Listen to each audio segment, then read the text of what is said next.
Welcome to Brothers of the Arcana. I am Alex Aldea, I am Dave Ferrigno. and our guest today is Timothy Hogan. Brother Timothy Hogan. Yet another Mason that we have known from our circle of great guys that we hang out with in our fraternity, and we're so happy, so inspired to have you on the show. Thank you so much for being here, sir. Thanks for having me. I'm real excited to be here with you guys. Absolutely. We're going to talk about some amazing stuff today. So before that, I guess we can light up. All right. Have ourselves a little smoke. And What is everybody smoking today? I got a Romeo Juliet special reserve. that's right. I have Nica Rustica. And I am smoking the Drew Estate Tobacco Special, the Cafe Con Leche. Mine's also Great Drew morning Estate. stick. Absolutely. And on deck, I got a Fat Bottom Betty, just in case. But yeah, we're extremely excited to have you. And we have just a little toast and say, welcome to the show. Thank you. Welcome. Thank you. Absolutely. Thank you for flying out to New Jersey to join us for the show. Super excited to be here. So, Tim, we talked a little bit yesterday about the prayer of Amun. Yeah. So let's just start out strong. All right. Could you recite the prayer of Amun if you have it Sure. on top of your mind? Yeah, so there's a papyrus, Egyptian papyrus known as the Papyrus of Ani. And in this papyrus of Ani, there's a prayer to Amun. Of course, Amun was also known as Amun-Ra in the Egyptian tradition. Amun just means the hidden one, is what it means. So Amun-Ra is the hidden sun. But it's, and it alludes to potential energy. Right, so the prayer was given as a means to call out your inner reserves within yourself and manifest it into the world. This was in the Egyptian tradition. It's one of the aspects of it. But what's particularly unique about this prayer is that it's where the Lord's Prayer of Jesus comes from. And it begins, Amun, Amun, who art in heaven, hallowed be thy name. Thy kingdom come, thy will be done, as above, so below. So, very much like instead of on earth as it is in heaven, it's but it's the same concept. Anyhow, it's the full prayer. And what's striking about it is we know that this is where the Lord's Prayer came from. And in fact, in the Bible, where they talk about, in the New Testament, where they talk about the Lord's Prayer, it starts out, the disciples go to Jesus and they say, Jesus, how should we pray? And it says, well, first of all, Jesus replies, he says, well, first of all, don't go to church and be seen praying like a hypocrite, which is, you'll never see that part read in church. But then he says, instead, find a hidden place in your home, like a closet. Go inside there and give this prayer. And so he's telling the disciples to become the hidden one, to hide themselves, become the Amun, and to give this prayer. And it's just one evidence of many within the New Testament that alludes to this earlier Egyptian tradition that was being preserved and perpetuated in the New Testament. Mm-hmm. Yeah. I love it. So that talks a little bit about the idea of where Christianity may have come from, at least some of the things that were borrowed by Christianity from previous religions. We also know that the death and rebirth myth has been done a bunch. We spoke about Inanna, Osiris, Zalmoxis, Kukulkan, Mithras, Zoroaster, Bacchus, Quetzalcoatl. Pythagoras. Pythagoras, yeah, absolutely. Yeah. Can you talk a little bit about where that myth sort of sprung up from, or how it sort of got around the world? Yeah, so it seems to be all of these traditions kind of came out of the Egyptian Osirian tradition, and there was it's believed that in the ancient world, certainly the pharaoh and some of the high priests and such within Egypt, they had to go through a ritual where they represented the god Osiris. And in the story of Osiris, he's basically his brother Set tricks him. He goes inside this sarcophagus that he got as a birthday present, kind of a weird birthday present, but he's locked into the sarcophagus, and he's thrown into the Nile. Well, he's chopped up first of all by his brother in a bunch of pieces. He's thrown into the Nile, and then Isis, who's Osiris's wife, also his sister. A little weird there, but she goes out to try to find him and recollect the pieces and bring them back together and then raise them from the dead. And there were many layers to this story. One is that it could be interpreted as how, as we come into this world, we see things as separate and apart from each other in pieces. And we have to recollect everything and bring it back together into the oneness. And that's really what is being talked about there.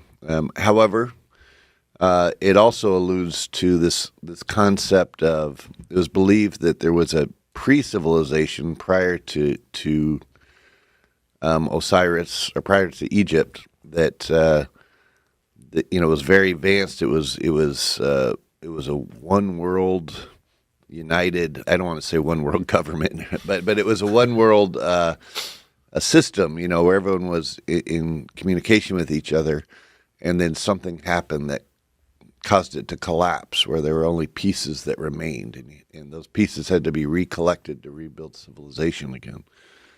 It also had alchemical undertones as well, about the alchemical process of how when Osiris was painted green, he represented the vegetation god.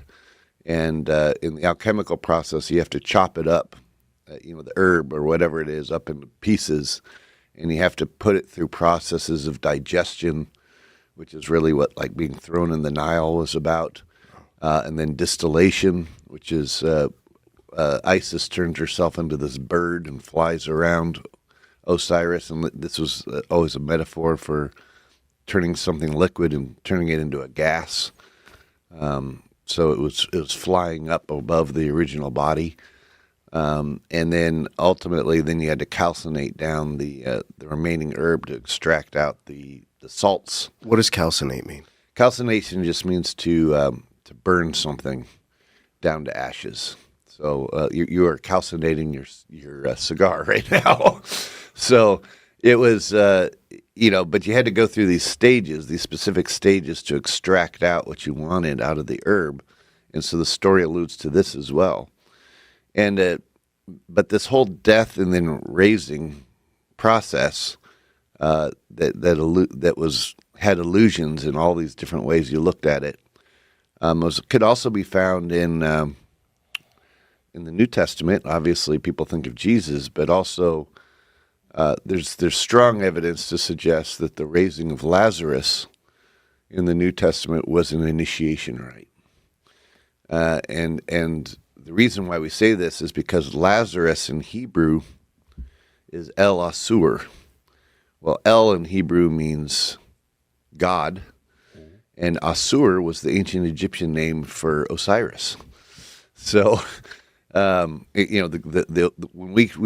we refer to Osiris under the name Osiris, that's the Greek name for that god. But the Egyptian, the native Egyptian tongue was Asur. Mm. And out of Asur is, in the story, Lazarus is raised in Bethany, which in Hebrew is Bet Anu. Bet means house in Hebrew, and Anu was the Egyptian abode of the dead. So here we have this story where Jesus is raising the god Osiris in the house of the dead. Well, you can either try to interpret that literally, or you can interpret it as a metaphor, like he was trying to raise the tradition. But since we're referring to specific person, and people are talking about how he was put in this cave, and they go and they tell Jesus, "Hey, he's in the cave."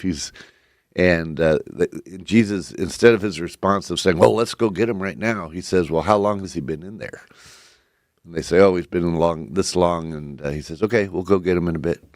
It's like it wasn't time for him to come out of the cave yet, right? And He needed to marinate a bit. he needed to marinate a little bit. But since his name literally means the god Osiris, it implies that they were reenacting this ritual, and that this ritual continues to exist within mystery traditions to this day. Which suggests a tradition being passed down, from ancient Egyptian times. So from that perspective, with the traditions today, how do you feel that's influencing, and would you elaborate on some of those traditions and how Sure. it's been influenced? Well, I could tell you, I've spent time in the Yucatan. In fact, I have a tour coming up in September there this year. One of the things we do is we meet with the Mayan, some of the Mayan survival traditions there that are in the Yucatan, and the shaman in that region. Even to this day, they continue to perform a ritual where the person who's going to be made officially a part of the tribe, and has to go through an initiation rite. And in this initiation rite, it starts out, they're placed in this little hut where they have sometimes skulls of their ancestors that they have to meditate on and think about the tradition they're on.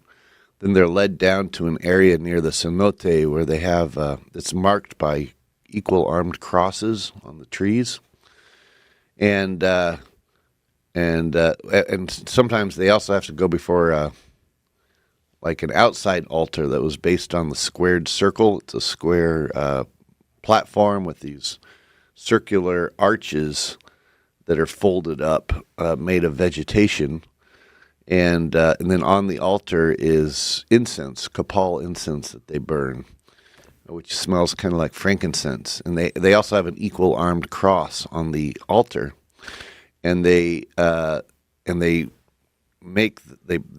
the person in the incense, which is said to open up their 7 centers, is what they refer to it as, which we could certainly interpret that as a chakra or 7 seals.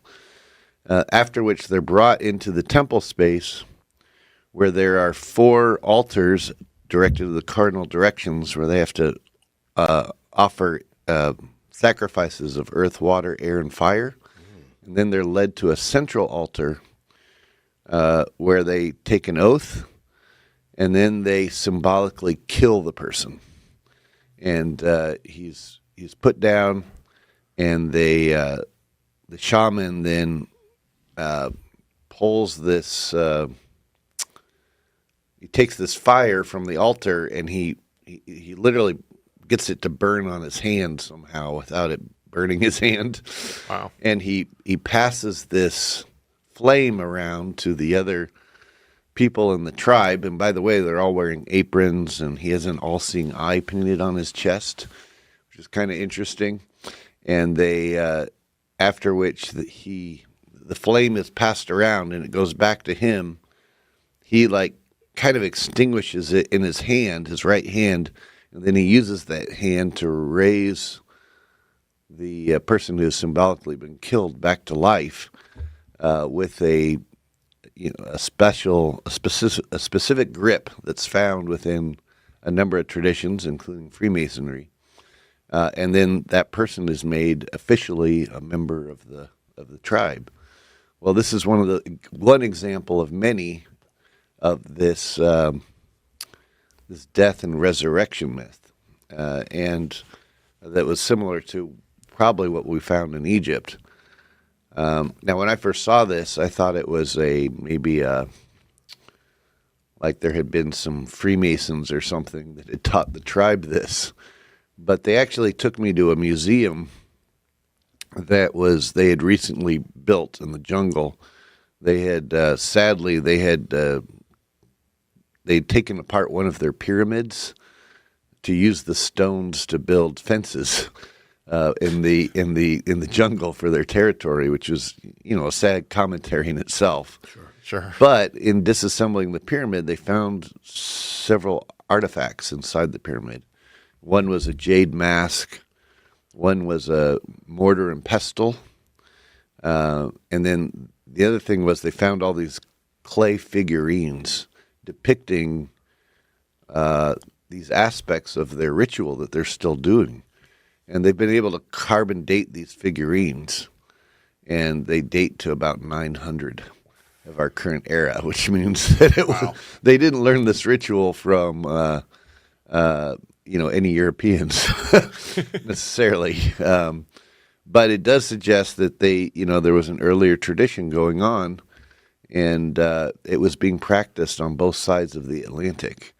Well, that's one of the things that we started to talk about, the whole idea of the Younger Dryas, what happened prior to the Younger Dryas, Pangea, the idea of everything being connected in one.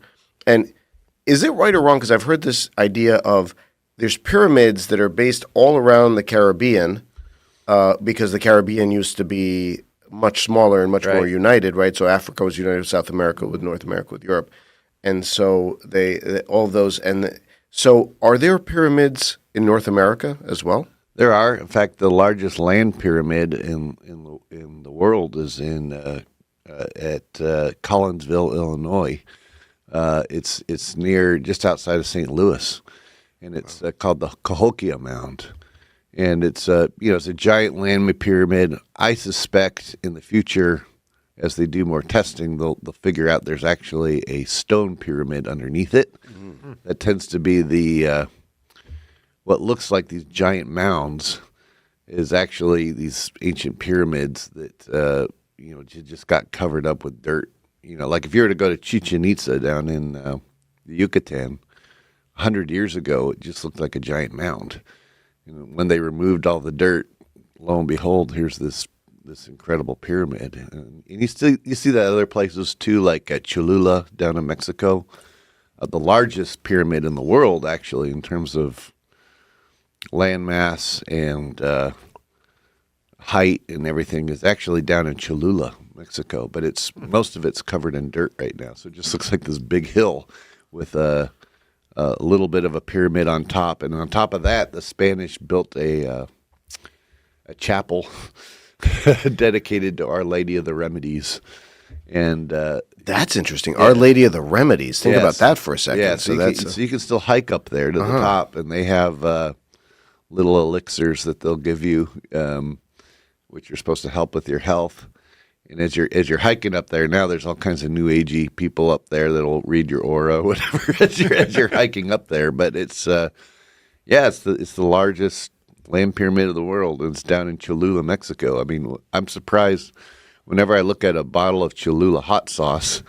I'm like, why didn't they put the pyramid on the logo? They got like the largest pyramid in the world, but instead they just got this lady holding some. Clearly, they were part of the profane and didn't know, right? Mm-hmm. Absolutely. Yep. But you could go up there, and there's Indian tribes in the region that still do rituals and ceremonies, and a particular group that they climb this pole, and then they attach almost like bungee cords to their feet at the top, and then they spin around the pole, and what's the purpose of that? There'll be like 4 of them up there. It's a sign of overcoming their fears, basically. Oh, yeah. So, but you'll see them performing up there and a number of other things. But yeah, you find pyramids all over the world, and from a Templar perspective, there's a belief that there was a world network in antiquity, and that it where all these pyramids were utilized, as well as other sacred sites around the world. And then during the Younger Dryas cataclysm, it kind of like shut them off and separated everybody, just like we talked about with the Osirian myths. And that actually one of the real reasons why the Templar Order was founded was to go out and seek out pockets of survival where there could be not just philosophy, but also technology that was being preserved in certain areas. So that really begs the question as to what are pyramids? What is their function?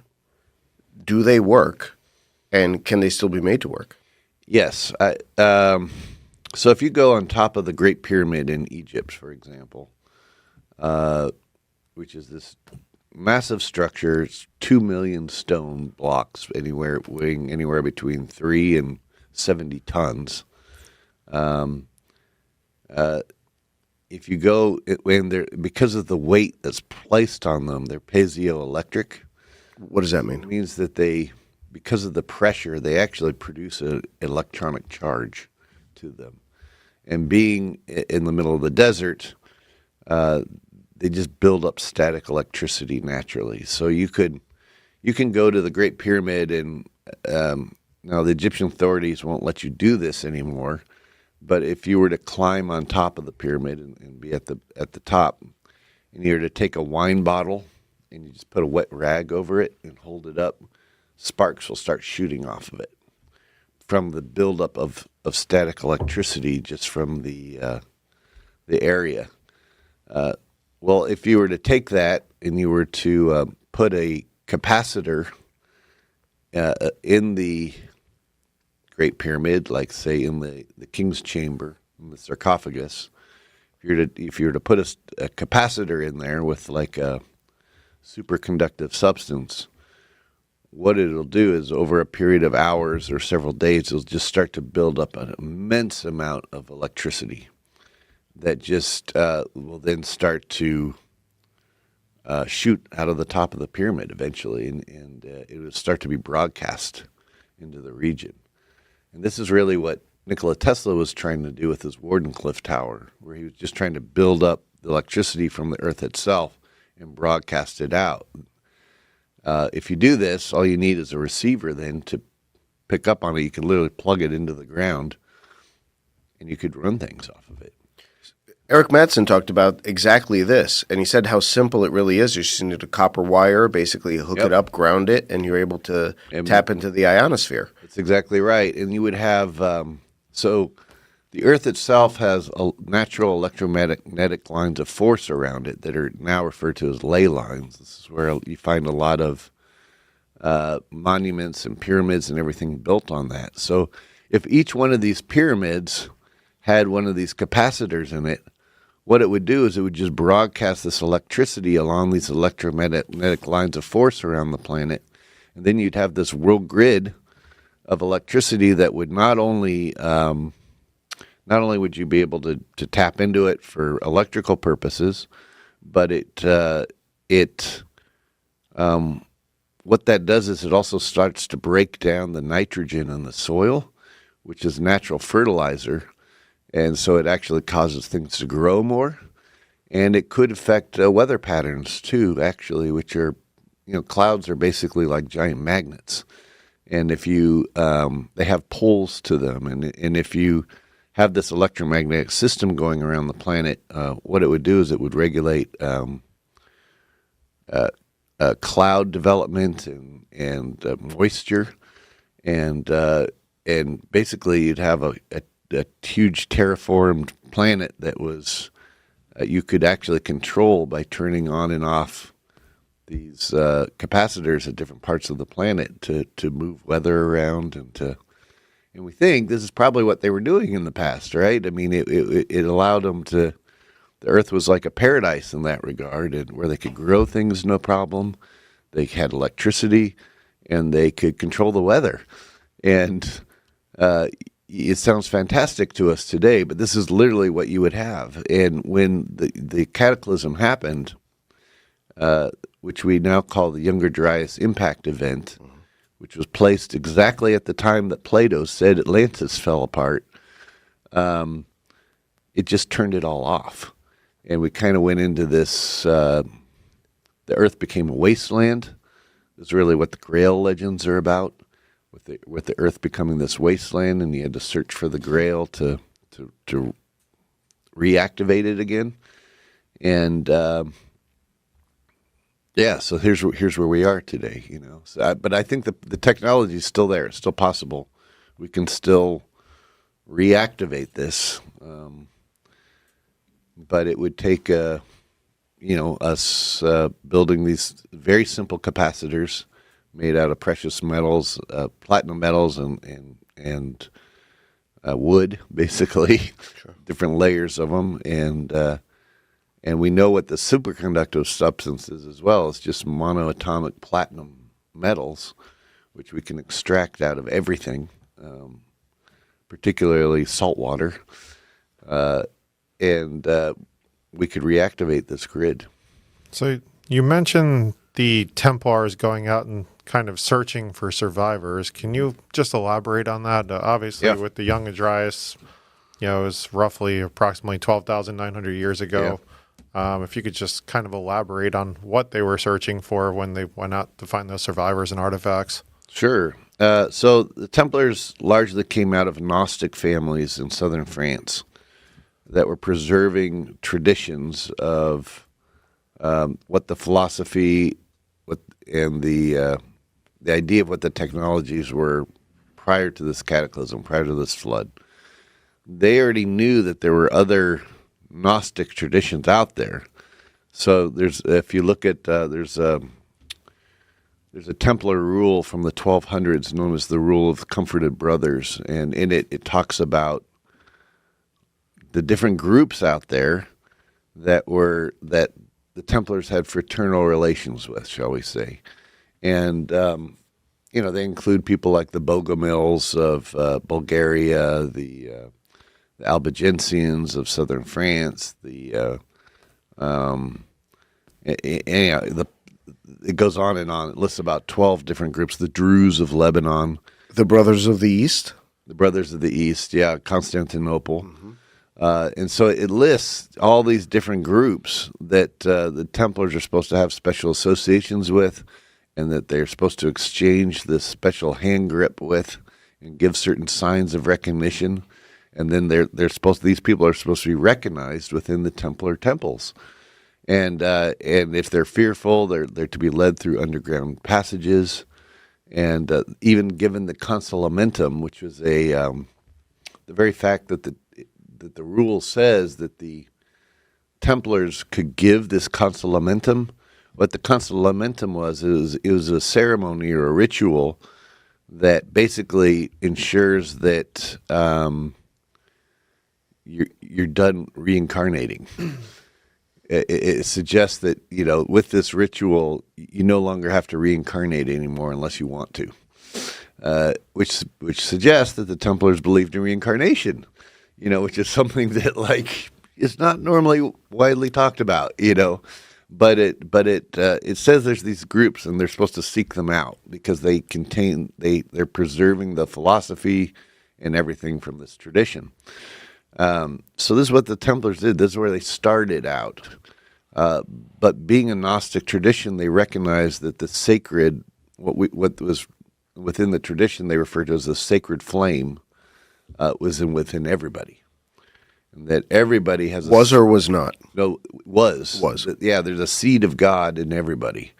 So they had no problem associating with groups of different traditions, different religions, different backgrounds, because we're all one family. And so even though it started out with them specifically meeting with Gnostic groups, this developed into associations with everything from Hindu traditions to in India to indigenous Native American traditions in the Americas, including the Mayans.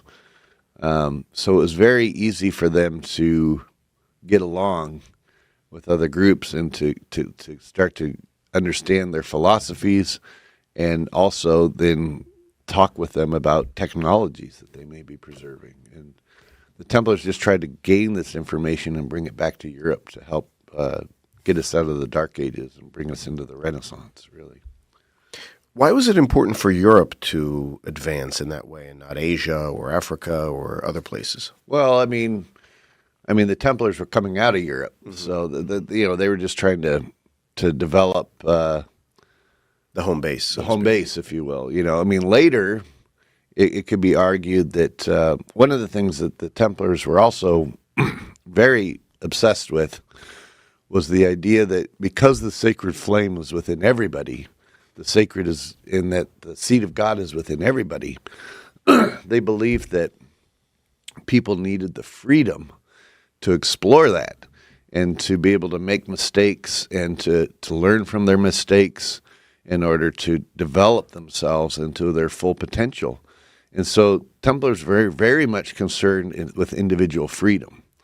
And that involved taking power out of the hands of the church and the monarchy, which were controlling everything at the time in Europe. Half the reason why they set up the banking system that they set up was to pull that power out of the hands of the church and the monarchy. And so you find even in one of the earliest texts from the 1200s was a book called Parsifal by Wolfram von Eschenbach. And in this book, it talks about the Templars being the guardians of the Holy Grail. But it also says, if any Templar should become ruler of a foreign people, let him ensure that they are given their God-given rights. This is the first time in history in any document that it suggests that people have God-given rights. Up to this point, it was believed that your rights only came from the king or from the church, or from the Pope. So to suggest that people have inherent God-given rights led, in many instances, to the Templars actually fighting to give people power in that regard by setting up democratic systems around the planet. I mean, starting with the Magna Carta, they helped to create the Magna Carta in England, and they fought the peasants' revolt to give people rights. In fact, even to this day, if you go to Templar Church in London, it's right in the heart of the legal district, which is where the Templar bar is, and this is where the bar exam comes from in law. So they this was very much this idea of laws that protect individual freedoms was fundamental, and of course, this later came to be fully actualized within the Bill of Rights within the United States of America. So you mentioned the Holy Grail. Would you say, typically the Holy Grail you would say was part of the Ark of the Covenant or, something similar to that. So how would arcs play into even some of, the ancient times? And also, I know we've had conversations, where there was multiple arcs. There was also, a possibility maybe they were portable generators or whatever else, just like the pyramids were generating power. And right. I guess we could also posit that them calling the King's Chamber and the Great Pyramid is really inaccurate, and it's more of a narrative than actual what it was. Right. Yeah. Was it really the King's Chamber? Yeah, it wasn't a tomb like right. people, suggested as.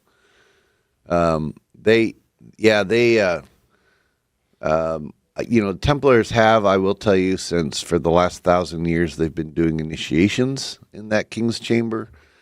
And part of the reason is because it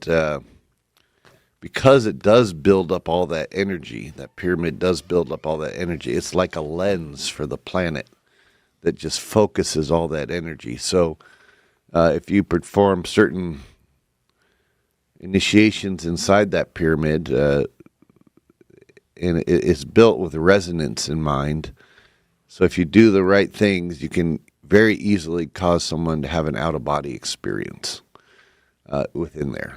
And, of course, this plays into that whole death and raising myth, right? So the Templars were performing a ceremony based on the same kind of death and raising inside that Great Pyramid, which, because of how the energy builds up in there, if the person has that out-of-body experience, at that point they know who they really are. It's not their physical body, and that there's a part of them that survives the physical body after death. And therefore, once you know that, you're no longer afraid of death anymore, right? Well, this is dangerous for if you're an institution trying to control people with fear. All of a sudden, these people aren't going to be controlled by fear anymore because they're no longer afraid of death, and hence why traditions that came out of that temple tradition, like Freemasonry, has had so many great leaders throughout history. Because if you're not afraid of death, you could pretty much accomplish anything. But that was one aspect of it. But also, if you put these arcs in there, or just one arc producing this electricity, it could be this power source. So it had a twofold function, the Great Pyramid. But it was not a tomb per se. I mean, if you look at any of the tombs of Egypt, they're filled with hieroglyphs and depictions of the pharaoh's life and everything else. We don't see any of that in the Great Pyramid. I mean, there's nothing in there. The only markings in the Great Pyramid, for example, are on the sarcophagus, the quote-unquote sarcophagus in the King's Chamber.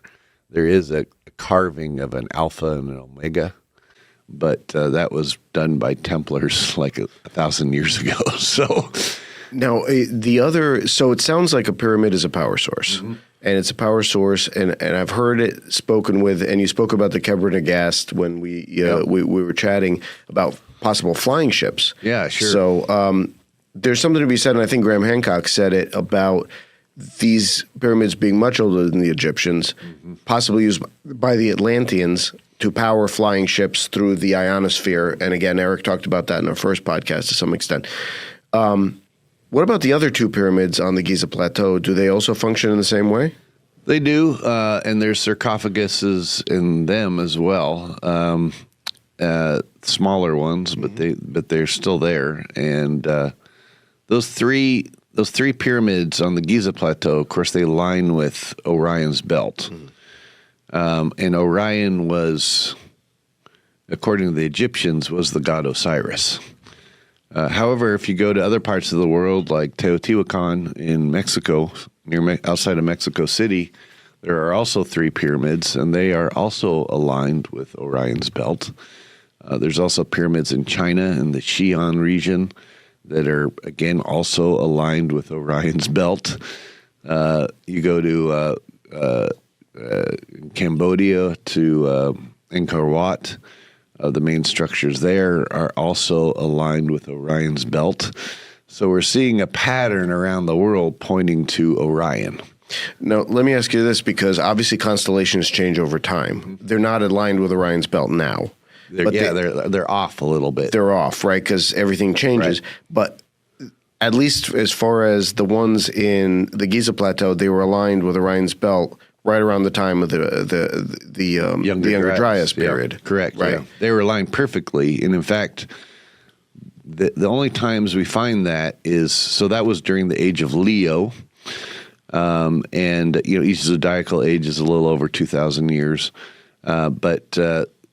So they were aligned during the age of Leo, which is, of course, at that time, Leo would have been on the horizon on the east, if you faced east, and where the Sphinx is looking. Of course, the Sphinx is a lion. But it would have also been aligned 12,000 years before that, during the last age of Leo, prior to that.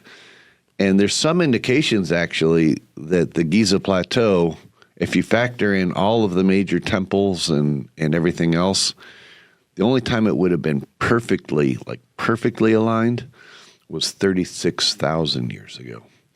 So you have to go back 3 cycles of Leo to when it would have been perfectly aligned. And, that's pretty far out.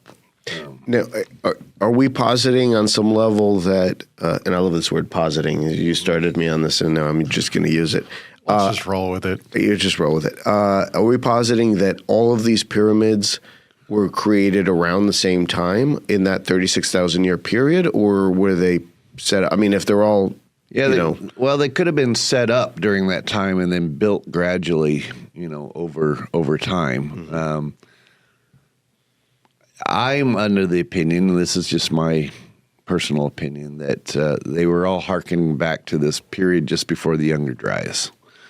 And that's when they were in function. That's when they were working prior to this cataclysm that took place. The Egyptians, if you go around Egypt, you'll find the Egyptians were very good timekeepers, where they would emphasize the time they were living in when certain things were built, but they also paid homage to this first time, what was known as the Zeptepi, which was this time during the age of Leo, during the Younger Dryas period. Examples of this is if you go to Luxor, for example, or to Karnak, there's this avenue of what's known as the Avenue of the Sphinxes. There's thousands of sphinxes lining this road that connects Karnak and Luxor. It's almost like a ley line itself. It's perfectly aligned over several miles, and it has these sphinxes. But at the end of it, what's really interesting about the sphinxes is they have ram heads, right? Again, representing the god Amun, who was this ram. He was depicted as a ram. And of course, these were created during the age of Aries, which is the ram. And that's part of the reason why he was depicted that way. The other reason why he was depicted that way is that the ram makes the sound ba. And that was the Egyptian word for soul. So it was, depicting it as a ram, the ram calls out ba, which is the soul. It's calling out to the soul. But the base of these sphinxes, they still have lion paws. They have lion arms and legs, and that's pointing to the age of Leo, which the Egyptian civilization came out of. So, do you think that the Sphinx originally had a different head? Because there is a thing to be said that was carved later. Yeah, absolutely. Different people have posited that head could have been different things, but all indications to me suggest it used to be a lion head, and that it was later carved down into the head of the pharaoh that's there now. Yeah. Was there any indication that some of these ancient civilizations had, they were looking, that they knew the Younger Dryas was coming? They had some kind of advance warning, even though, I don't know cosmically how they would know that there's a comet or an asteroid or multiple heading towards the Earth. Yeah, they definitely knew. And the reason why we know this is that, or we suspect this, is that they carved out these survival bunkers all around the planet, too. There's all these underground carved networks that we know hundreds of thousands of people were living in. One of the truths that will be coming out, I believe, in the future, that the Egyptian antiquities is not comfortable suggesting it now, but they will in the future, is that at the Valley of the Kings, most people think of the Valley of the Kings as just these graves that are built, or these tombs that are built in the sides of the hill there, and it was this secret location that the population didn't know about, and that's how they were able to bury themselves and their stuff. The pharaohs and the queens were able to bury themselves and not be found. Well, what most people don't know about the Valley of the Kings is that all these tombs are actually connected by tunnels. It's very sophisticated tunnel networks that go not just connecting with each other, but they go deeper. And if you start going about 200 feet down, it's these extensive tunnels that go all over Egypt, hundreds of miles of tunnels. What were they doing building all this? I mean, were they just trying to get out of the heat of the sun? But if that was the case, I mean, it would have taken hundreds of thousands of workers to dig all these things out using technology that the Egyptians didn't have. I mean, according to standard archaeology, the Egyptians only had copper tools. And these copper tools would have done a horrible job at trying to carve out all these tunnels. So then we need to ask ourselves, well, who dug these tunnels and why? The indication seems to suggest that these were originally survival bunkers where people were living in during this cataclysm time, and that later the pharaohs were preserving the memory of this, and that and so they wanted to be buried close to where their ancestors first came out of this after the cataclysm. And as proof of this, many of these tombs, they record scenes of the pharaoh's life and all the things that Egyptologists tell us. But then they also record memories that had been passed down of this previous civilization, where they show things like their ability to levitate stones.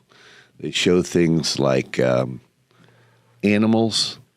For example, there's a New Kingdom tomb that actually depicts people from all over the world. We know they're from all over the world because there's people like with boomerangs, which would be Australia. There's people with chopsticks, which would have been Asia. There's these white dudes with red hair and long beards that have on leashes baby woolly mammoths and giant sloths. Well, we know woolly mammoths and giant sloths, they got wiped out during the Younger Dryas. So they're preserving a memory of civilizations prior to this cataclysm. Well, why would they put this in their tombs there, unless those tombs were originally where they came out of, and they're trying to preserve the memory of that, of what the civilization was before. And the pharaohs were also working to try to rebuild that civilization by just preserving the memory. So when the Templars went down there in the 1100s and 1200s, everyone thinks of them going to Jerusalem, which they certainly did go to, but they also went to Egypt. And they took over all of the major temples in Egypt. You can find Templar graffiti at all of them. Their Templar cross is carved everywhere. They established relations with the Coptic Church of Egypt, which, was, even though it was a Christian church, it too was trying to preserve the memory of some of the stuff out of ancient Egypt. And this allowed, by having these relations, the Copts helped show the Templars where they need to go and look for things like arcs, which are depicted on all the temple walls in Egypt. And, we're trying to reintroduce them to some of this memory. And so, for example, the Templar commandery, the main commandery building in ancient Egypt was at the Temple of Isis at Philae. And at the Temple of Isis at Philae, they had these statues, these black statues of Isis with young Horus on her lap, suckling the young Horus. Well, these images became the image of Madonna and Child that the Templars brought back to Europe. And in order to try to preserve that memory within the crypts of the cathedrals that the Templars were helping to build and finance across France and other parts of Europe, they put in these crypts, these black Madonnas. And really what they were is they were Madonna and Child, but they're painted black. And the reason why they did this is because they were replicating the black basalt statues of Isis and Horus that were found at the Temple of Isis at Philae, where their main commandery building was. And so they were trying to preserve these memories. Other things they did is these cathedrals were built, if you view them from the air, they look like crosses. But then they had the rose windows, right? So they became these rose crosses. And this became one of the symbols of the Templar tradition. And it's why, and part of the reason why they did this is because that tunnel network in Egypt that stretches largely between Giza and Saqqara, that whole region, that whole underground region, according to the Egyptian tradition, was known as Rostau. Well, Rostau in Egyptian means one thing, but the memory of this name, Rostau, was preserved. And so when the Templars came across this, when they interpreted it in Latin, Ros meant rose and Tau meant cross. So that region of Rostau, they came to the Templars to be known as the area of Rose Cross.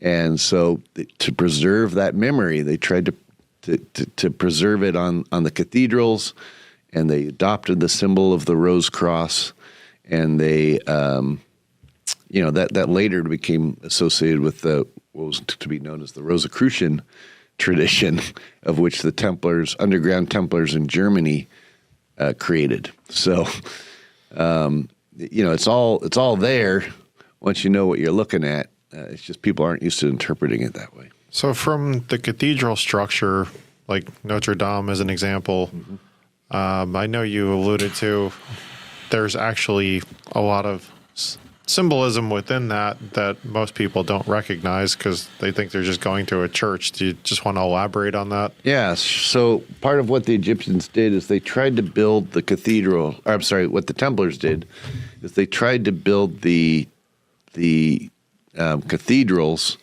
the same way the Egyptian temples were built that they are encountering. If you go to like Luxor, for example.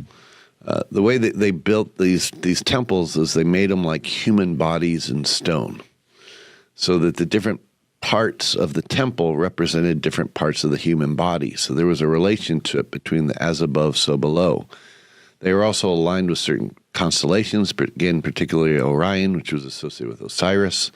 So there was a direct relationship between the heavens to the temple and then the temple to the human being. Right? So the Templars, they tried to mimic this, not only by making the cathedral like a human body, where the baptismal fonts at the area of the belly button, the choir speaks from the area of the lungs, the priest is at the area of the heart, that's where he's speaking from, and the sacrament is kept at the area of the head, or the third eye. So, and then as you left the church, you went through the arch, which was the birth canal. So you were being born. If the cathedral was Our Lady, which is Mary, then that makes you being born out of her the Christ, right? Wow. Which is a very Gnostic idea, but it perfectly aligned with the Templar philosophy of that the divine is within everybody. We just have to realize it. But it's not even all Templars. I mean, in the Bible it says, Christ said, "I'm the least among you. You can all do what I have done." Right, and the Matthew. So that's right. These miracles you see me perform, you should do also, and those even greater than these. Yeah, I mean, so the Templars, they viewed Jesus as the great exemplar, as opposed to the Savior. That he was exemplifying what it is to be the embodiment of that universal consciousness, the Christos. And that everybody can access that. Everyone can embody that idea. So, yeah, I mean, it was very much, even though it's in the Bible, that's not what's emphasized, normally by churches. But it was very much a part of what the Templars believed. Not only that, but the cathedrals themselves of Notre Dame, they're arranged across the... some of them are built on more ancient structures like old dolmens and stuff, like Chartres Cathedral. But the Chartres was built in an area of a sacred Druid grove, actually, where the Druids used to meet and hold ceremony and such. So the Templars would build these cathedrals on the sites of former sacred sites that were on this world grid of ley lines, but not only that, but the cathedrals of Notre Dame itself, if you view them from the air in terms of where they're mapped on the earth, they mimic the exact constellation of Virgo in the heavens, which, of course, Virgo is the Virgin, Our Lady, right? So they were trying to do the same thing. They were uniting the above and the below on the landscape. and just like the Egyptians did. So it was, it was a tradition that was being passed down and then mimicked by the Templar order. So, what's your take on the fires and the fire at Notre Dame? I know you alluded Question. to. Oh yeah. So when Notre Dame caught on fire, I'm 100% certain that was actually set on fire by the Roman Church itself. And the reason why I say this is that the Roman Church in the last 20 years in particular, I mean, they've always been looking for the artifacts that the Templar Order secured.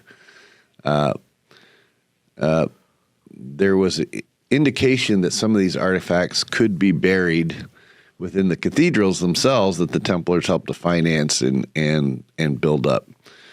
The only way to look, most of these cathedrals have now become national heritage sites, where you can't do any restoration or anything on them without approval, by government authorities. So the only way you're going to be able to dig around and look for something is if the site is closed off to the public and is a working zone. So just prior to the fire, the statues on the roof of Notre Dame were removed, like literally within hours, and then the cathedral caught on fire, and of course now they're restoring it. Nobody can go in, but it allows them to do archaeological digging and looking for these artifacts. And the reason why I say that the Roman Church was involved in it is there was the Cathedral of St. Sulpice was also set on fire just like 2 months before Notre Dame was set on fire, where I'm sure they were also looking for artifacts there. But the very hour that Notre Dame Cathedral was set on fire, down in Jerusalem, the area known as the Stables of Solomon were also set on fire. Well, this was the former Templar headquarters in Jerusalem. So what are the odds that the former Templar headquarters in Jerusalem was set on fire the same hour as Notre Dame Cathedral? I mean, it suggests that there was intention behind it. And of course, these areas are all now closed to the public while they're restoring them, right? But really, I think that what they're doing is they're looking for artifacts. From a Templar perspective, most of those artifacts were already removed, a long time ago. So, well, they always say there's no such thing as coincidence. And would you say there's still? Do you have any other evidence where the church is looking for these Templar artifacts elsewhere, or are they trying to access vaults or anything else? Ooh, possibly a vault of some kind? Yeah, there are vaults around the world in different locations. Some of them have been emptied already, where the artifacts have been moved. But there's some areas where there's still artifacts in these vaults that the Templars set up. And a good example, there's one in Istanbul to this day. They're according to our Templar knowledge, what's being held in there is a thing known as the Palladium, which was this statue that the Trojan War was largely fought over. And there are other artifacts in there as well. But I'm aware of just in 2010 or 2009, something like that, right around there, the Roman Church tried to break into to one of these. And the only reason why they got caught is that the vault was largely composed of a really hard granite, like one of the hardest granites on Earth, known as dendrite. And it's that's what this vault was made out of. And when this vault is under street level, it's in a fairly busy area of Istanbul, not far from the Hagia Sophia and the Hippodrome in Istanbul, which is the main tourist district. So it's only about maybe a 10 to 15 minute walk from the Hagia Sophia area. and where this vault is under street level, and this busy street above it. And so what they did is they had rented a hotel room down the street from where this is, and then they dug a tunnel from their hotel room under the earth to where this vault is. And the only reason why they got caught was they couldn't get through the dendrite stone. They started using a jackhammer to try to break through the dendrite stone. And of course, that caused mass vibrations on street level above it. And that's how the Turkish antiquities caught them and then kicked them out of the country, But that was the Vatican trying to break into it, So, Wow. So they continue to do that. This is like something out of a Dan Brown story, but it's true. It's hard to run a jackhammer in priestly robes, I think. Yeah, I imagine. Well, I imagine that. Who knows what they were wearing? But yeah, it caused trouble. But by the way, that area is marked by a monument above it, where lots of people gather to and hang out and take photos, and so when the vibrations started happening, they knew something was going on. They went, and the Turkish antiquities caught them. I mean, fortunately, we have Templars in Turkish antiquities who just watch over, some of these areas. So you're the Grand Master of the Templar Order. At least right now, we know there's. If you look online, there's lineages, there's about 500 different Templar orders around. I myself am part of SMOTJ and Sovereign Military Order of the Temple of Jerusalem, which is another Templar order, mostly charity-based, helping kids and stuff in the Holy Land. But can you talk a little bit about your particular lineage and why that's important, how it got founded, and all that kind of stuff? Sure. So I belong to a number of Templar lineages too. By the way, include the OSMTHU and others. But like most of the modern day Templar lineages can be traced to Bernard Raymond Fabre Palaprat, who was a Grand Master of the Templar tradition in around 1800.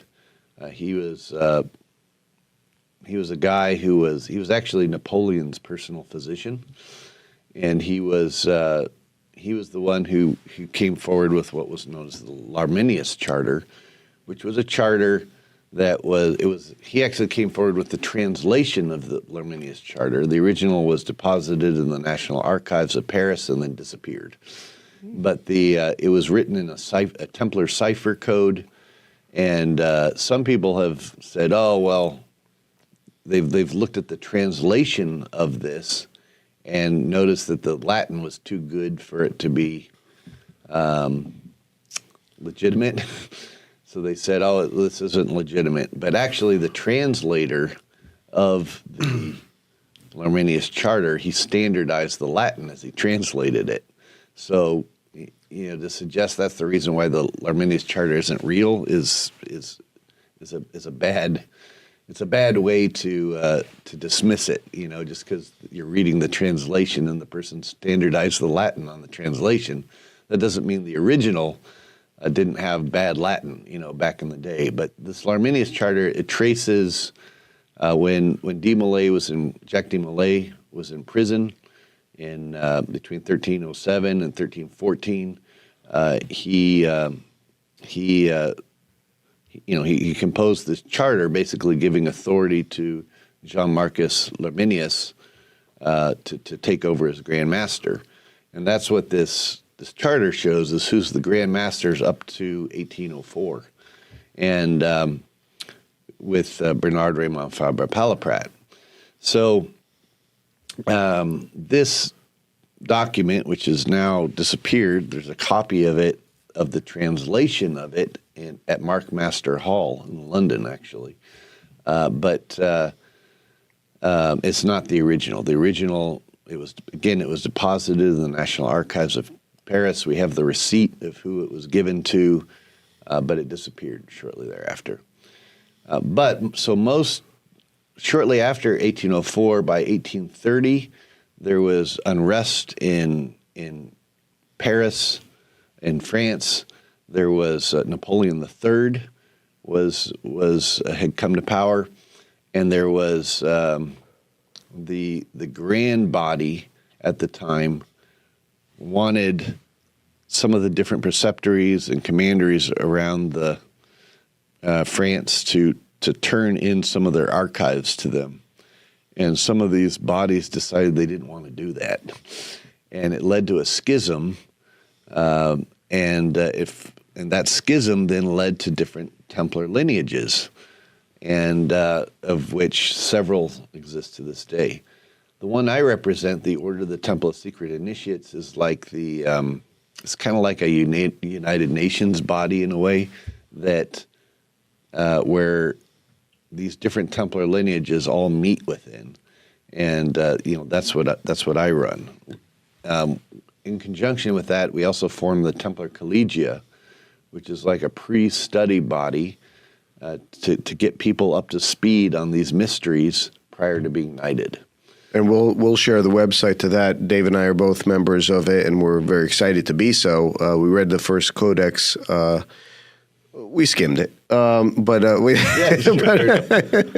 but we live it. So exactly. For a lot of us, it's a way of life, and it's a fascinating thing. So that sort of begs the question on Templarism. It's an old organization. Yep. It's obviously been there a long time. Right.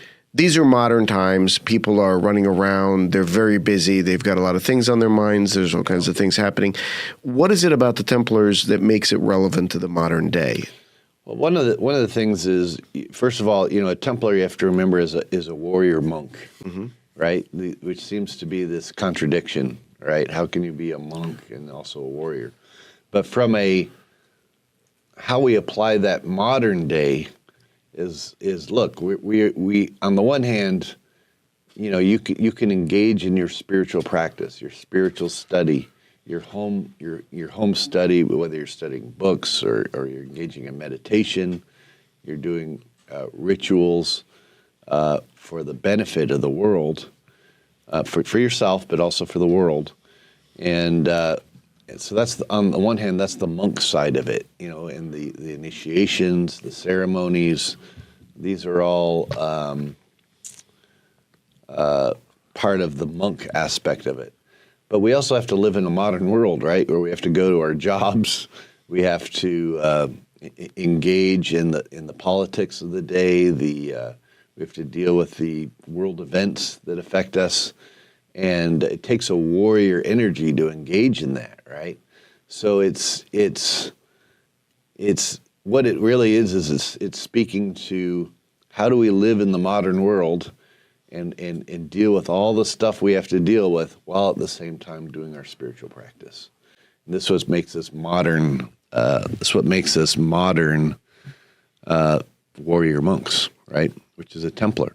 Not unlike. And by the way, it should be pointed out that even for those who are Star Wars fans, the Jedi Knight was based off of the Templar ideal. I mean, in fact, originally they were called Templar Jedi Knights. But the word Jedi actually comes from Jed, which was the Jed pillar of ancient Egypt, which represented the spinal column of Osiris. How do you harness that energy? So from the perspective of meditations, obviously Alex and I are very integral in meditation. It's a part of our daily rituals, our routines. From a perspective of, the chakras and coping with the world, I know we had a discussion last night. We were talking about meditations and how you could get out of living the victim mentality. Mm-hmm. And, instead of being in this survival mode in this world and that victim mentality, kind of reintegrating and connecting with spirit. Mm-hmm. Could you elaborate on that and discuss that for our listeners? Yes. So part of what you find within the Templar tradition, and I say the tradition because there's lots of esoteric currents that have come out of this, Freemasonry being one of them. The idea is that, again, we talk about a warrior monk being engaging in the spiritual practice, but also being engaged in the world itself. There were certainly meditational exercises designed to integrate yourself into that spirit. Oftentimes, the metaphor of Eden is used as the source of where we came from and really what we need to get back to. If we remember, if we look at the Bible, the Torah, the Old Testament, it talks about Eden as this place where we were integrated with nature, with each other, and there wasn't a separation between us. Somewhere along the line, we went through a fall, both metaphorically in terms of detaching our consciousness from this place, but also a collapse of, again, civilization where things were integrated before. And part of what we need to work towards is getting back to that. We were made to be farmers or gardeners of this Eden. We were entrusted with, if you believe the Torah, we were given the responsibility to tend this garden, right? And that over time we've learned to use the resources of this garden while losing the understanding of the order behind it, how all systems work within each other. And now we just exploit the planet to the point where it's dying now. So it's a number of things. It's getting back to that Eden is not only getting our consciousness more reintegrated with each other and with our planet and with the universe that we're a part of, but it's also getting back to the point where our systems are all working within harmony with each other. And tied into this is our own personal cultivation of, we talked about the chakra. Chakra is a very Eastern idea, but you find it in the New Testament as well. I mean, this is really what the 7 seals are that need to be opened before revelation, right? They're the 7 centers within ourselves that are connected to our environment and our universe in different ways. Traditionally, according to Templar doctrine, each seal represented could be opened through the enacting certain virtues, and these virtues were designed to connect us with our world and with our universe and each other, with our animal friends, with our with everything.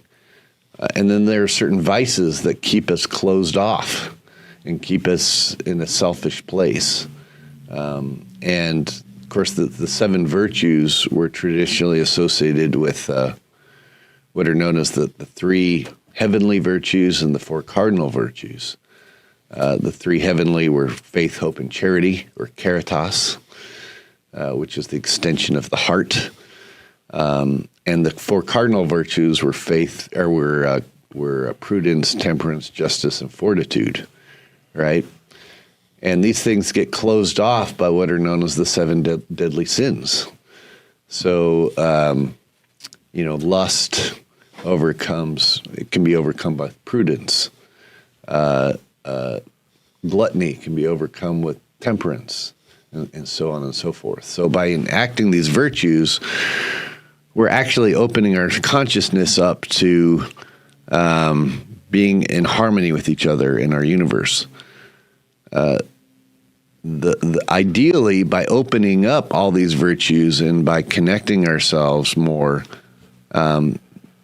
this destroys the fear that comes from ego and selfishness.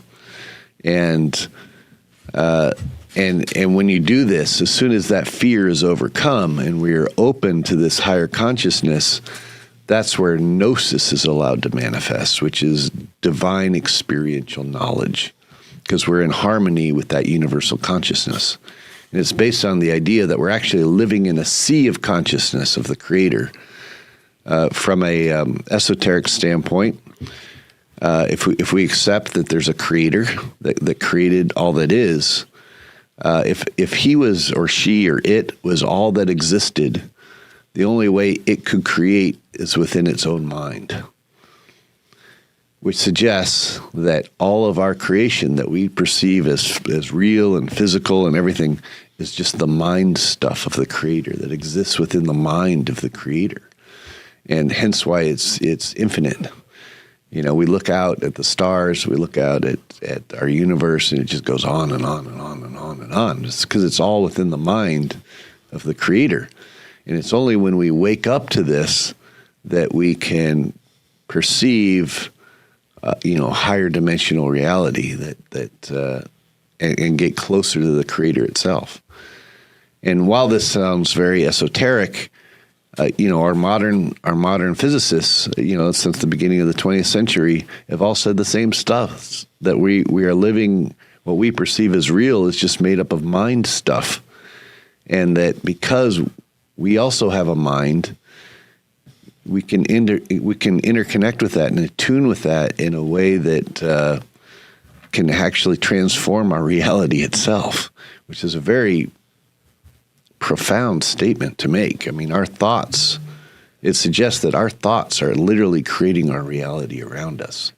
So we have to be very careful about our thoughts and our words and our actions because they are defining and recreating our world every second that we're alive. And as we learn to do that in a more compassionate way and in a way that we connect with each other and with our environment, our world, this is where natural order comes into place. And this is where sustaining structures take place. And this is where the human potential has the greatest ability to expand itself. And that's where harmony comes from. That's where civilization is built out of, really. And the mystery traditions of which Freemasonry and others have come out of which the Templars were trying to work for, is all about that.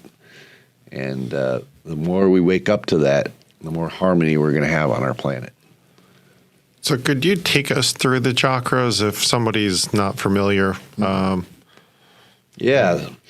So each chakra is has an energy to it, right? And you know this just through your own life. Like, for example, I mean, when you feel a passion in your loins for somebody, that's your root chakra, right? That's the energy of your root chakra. That's what, in a way, harnessing that energy has really what built civilization, right? There's a reason why the apron is placed over that, because You're talking about Freemasonry. Freemasonry, but Right. other traditions too that have aprons, including the Mayan. Again, the Mayan, they wear aprons too. You find it all over the world, but it represents sublimating that energy and directing, instead of just wasting it on a titillation. It's directing it towards creating something, not just a baby, but creating things in our world. So that's like the root chakra. Everybody knows that. Everybody has felt that in some capacity. As you start to move up into things like at the stomach area, the stomach chakra, this is where, this is where you feel a sense of a gut feeling about things. Right? There's a reason why it's called a gut feeling, or an intuition. That's where that's starting to develop there. And when you feel uncomfortable in interacting with the world, of course, this is where people start getting an upset stomach, for a reason. As you then move up into the solar plexus region, this is where you have a drive towards being directed towards something, right?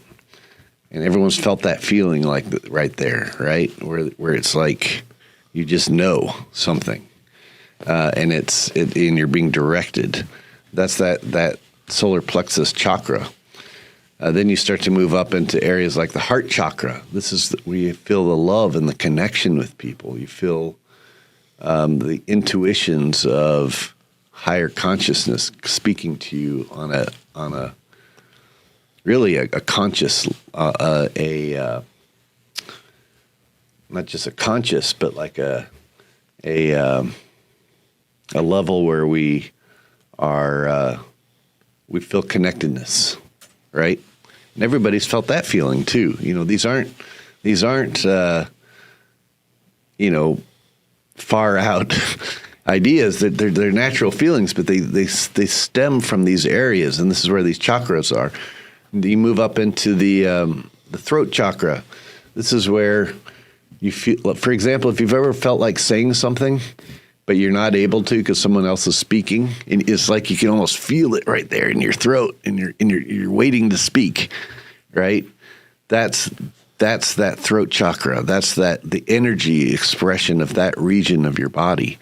Then as you move up into like your brow chakra, which was where the pineal gland is, and this is where in the ancient world it was referred to as the brow or the Nazar.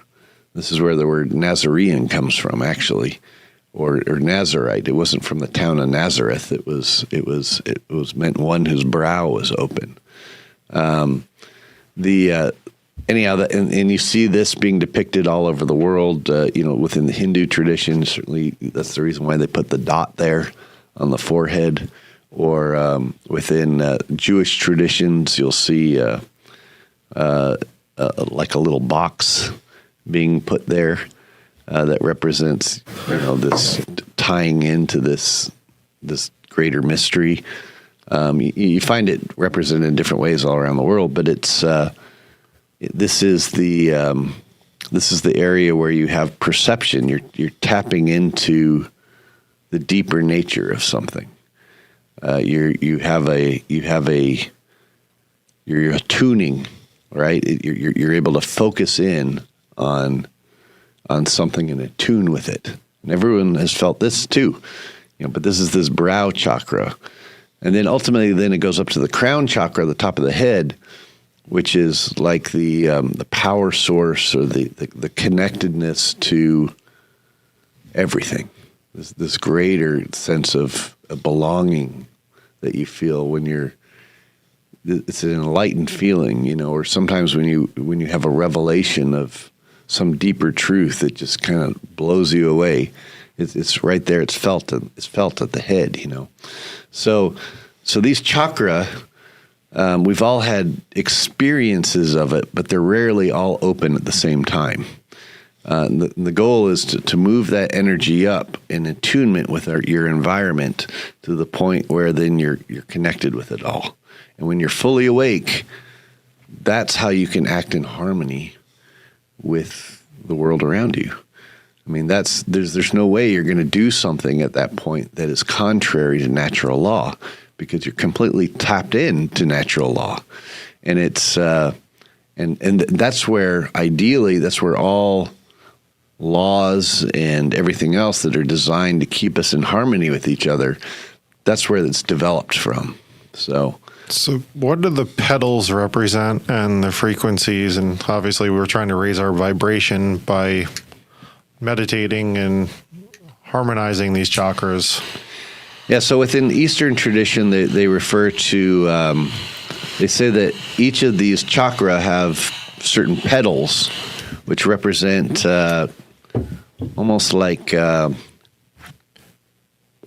aspects of, like more refined aspects of this awakening.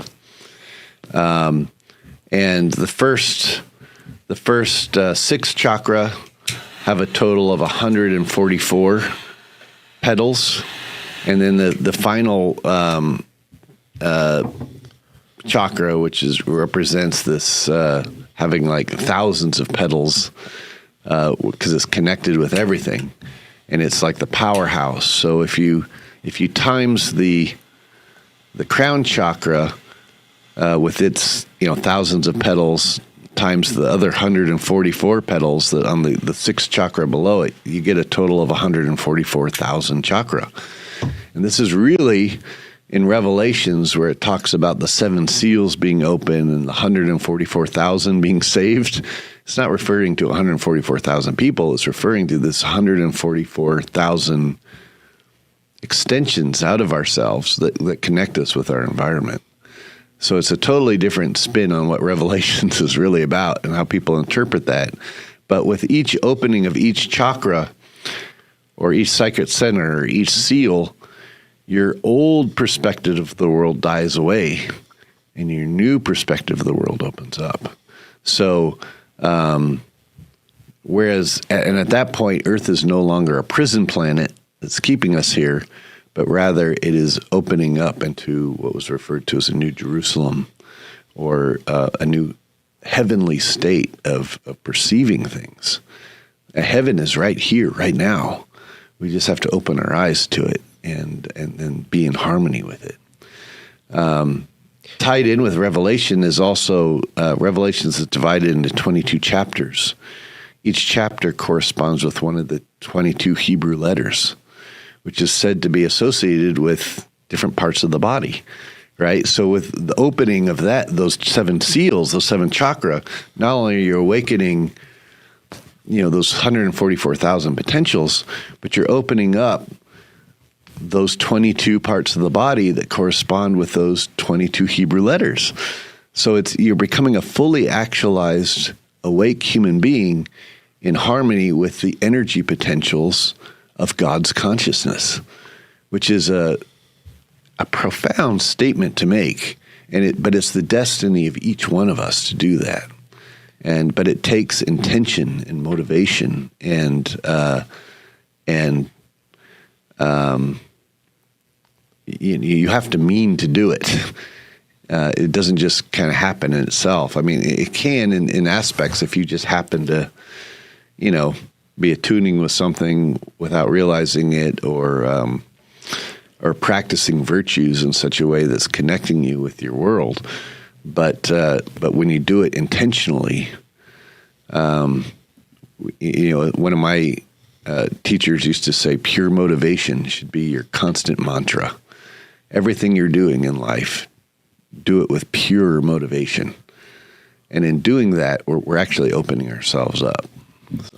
So Wallace Wattles, back in the 20s or 30s, you may have known this book.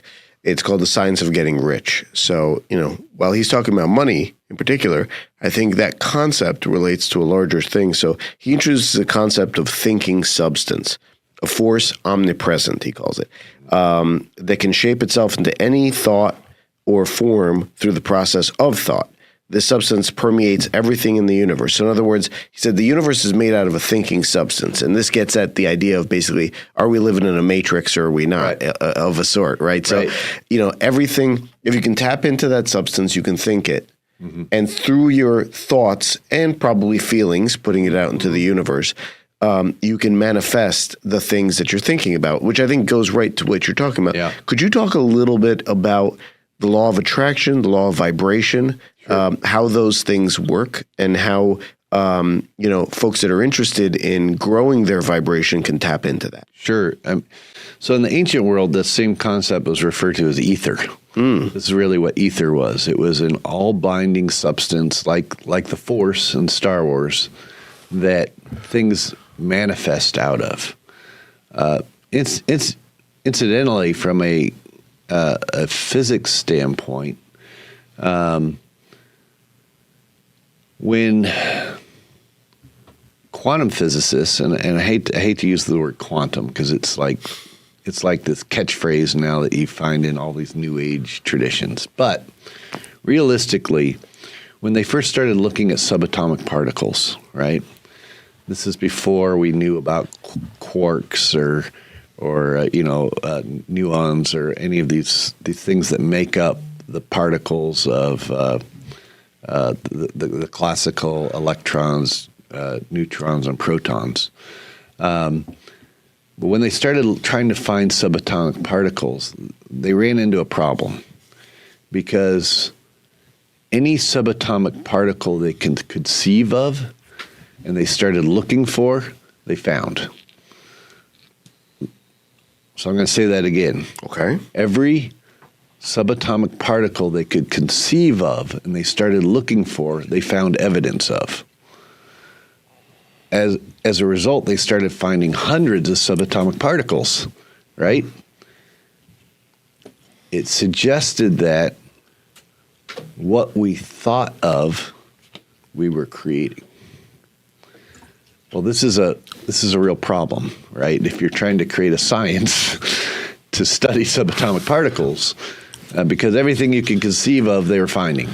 So they referred to it as a particle zoo at the time. And so what they had to do is they had to literally narrow down their definition of what a particle could be in order to create a working science. And what that means is our current science structure of subatomic particles is based on a limited definition of what we can say a particle is, which means that there may be thousands of other particles out there, this entire science that we are ignoring right now in order to create a science for us to define. And it suggests that our thoughts do create our reality around us, right? It's literally creating this ether stuff. From an alchemical doctrine, the alchemists believed that there was this field, which they called the ether. It later came to be renamed the quantum field. Right. Lynn McTaggart talks about it in The Field, right? So the field of potentiality, in essence. Right. So they just reframed, they renamed these ancient concepts like ether, changed it to quantum field. But according to this earlier ancient doctrine, out of the ether, there was two energy sources.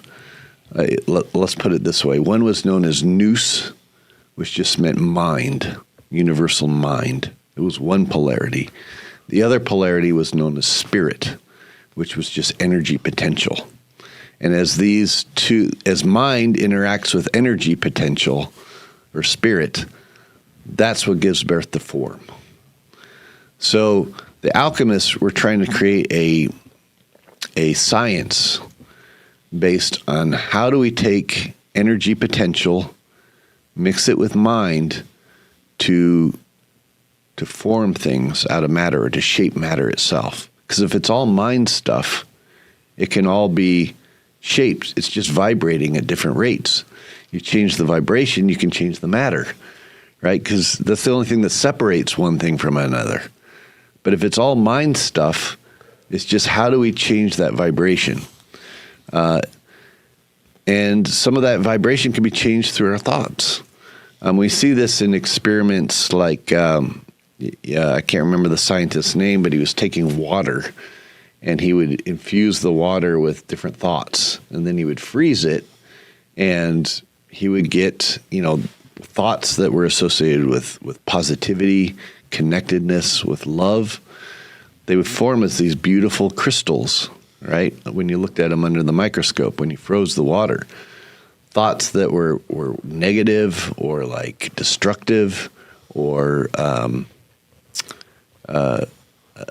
separating. Hateful. Right. Well, you'd freeze it, you'd look at it under a microscope, and it would appear as these like disjointed, not crystalline structures at all in a beautiful geometry. Again, suggesting that our thoughts are affecting the experiment. I mean, this is just... but there's other examples of this. For example, Littlefield, who was a scientist, he did an experiment where he mixed a bunch of minerals together, and each mineral, he dissolved them in a solution of water, and each mineral could form different crystalline structures that had a different geometry, and he found that whatever geometric structure he was focusing on, as he then dissolved the water and allowed the crystals to start to form, the ones that he was focusing on ended up forming out of the solution, which became dominant, even though they all had the equal potential to manifest out of the solution. The ones he was focusing on were the ones that developed. and this goes also back to the double slit experiment with electrons as our photons as our whatever, wherever we're looking for the photon to manifest, that's where it tends to manifest. So again, it suggests that we're living in a field of mind, and as our thoughts impregnate this mind stuff, that's what's manifesting. So let's get a little granular with it, right? So how do you practically do it? How do you focus in the right way in order to manifest what it is that you're interested in manifesting? So in manifestation, I mean, we have the potential to manifest anything, but as long as what we're trying to manifest is in harmony with the greater order, there's a greater probability of it manifesting, right? Because that's its natural will. It's its natural intention. And tied into that is we have to have the greatest freedom of expression of what we're trying to manifest. You know, if we're trying to manifest something selfishly just for us, there's a possibility we could manifest that, but we're also going to get what comes with it to learn what we need to learn. Because really, that's why we're here, right? We're in this consciousness field. The way I like to say it is, it's all consciousness consciously trying to become more conscious, right? I mean, that's what we're living in. We're living in this matrix of mind that's trying to become more conscious.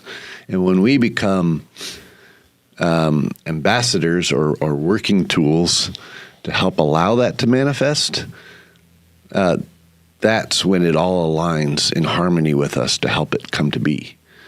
When we're doing something that's just selfish, just for us, we may get it temporarily, but what we're really getting is a lesson. We just haven't realized it yet. That's you can manifest a Ferrari, for example. So you want a Ferrari. I want a Ferrari. All right. So let's say you want a Ferrari. You manifest it, right?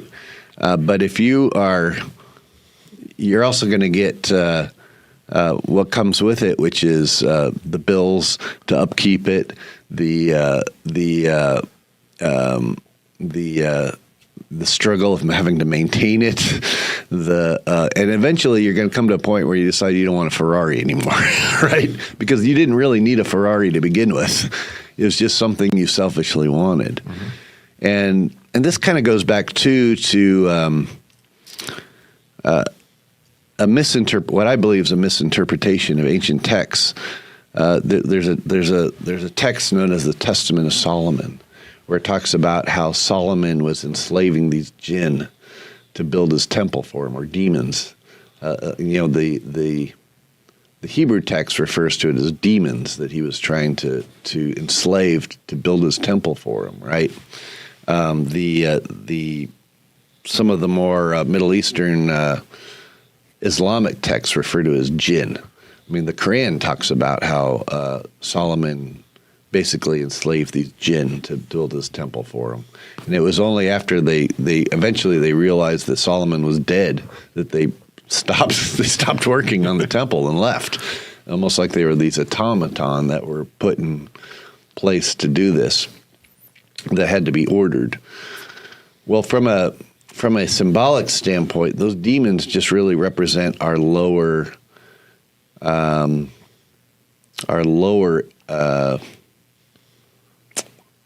shall we say, more selfish ambitions. Vibrations, tendencies, right. Right. Yeah, that have to be harnessed. That energy has to be harnessed and then to put into something greater for the good of everybody, that's designed to raise the consciousness of everybody and direct it more towards our source as opposed to our selfish desires. And but from a pure spiritual standpoint, shall we say, of which the Templars were trying to look at,